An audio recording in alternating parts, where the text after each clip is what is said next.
Louis-Albert de Breuil est un chevalier des temps modernes. Son combat, l'environnement.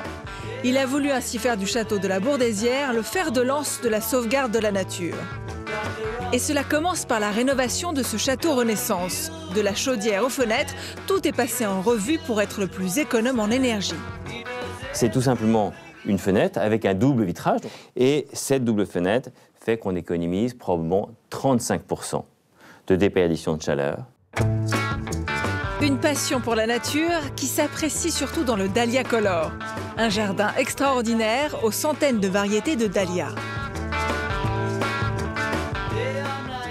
C'est une plante ici qui exprime toute cette diversité de couleurs, de formes, des dahlias pompons, des dahlias géants, des dahlias nains.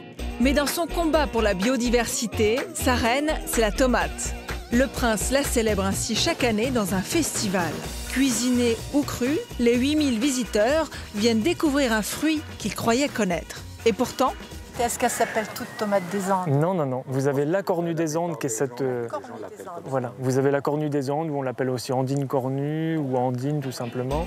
Ce festival est l'occasion de mettre en valeur les 650 variétés de tomates cultivées dans ce premier conservatoire français de la tomate.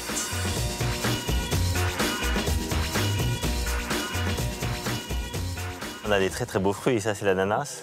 Non, mais c'est sa sœur, c'est Dewey Street. C'est Dewey Street. Ouais. Mais écoutez, elle est très belle.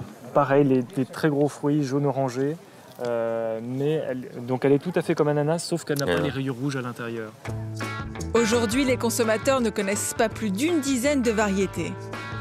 Mais ici, toute l'idée, c'était de sortir de cette notion qui est celle, malheureusement, qui nous a, depuis des années et des générations, malheureusement, depuis près de 50 ans, cloisonné dans la production industrielle, c'est-à-dire celle qui est la plus réductrice, qui fait que tout doit être calibré, y compris ce que l'on a dans notre assiette, et aseptisé.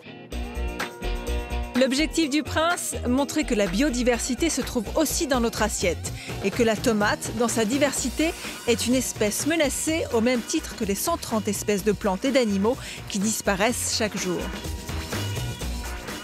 La biodiversité est menacée. On perd des dizaines de variétés par jour. Alors se créent parallèlement d'autres variétés, mais on sait que celles qui sont importantes pour la chaîne alimentaire, effectivement, sont pour certaines très menacées.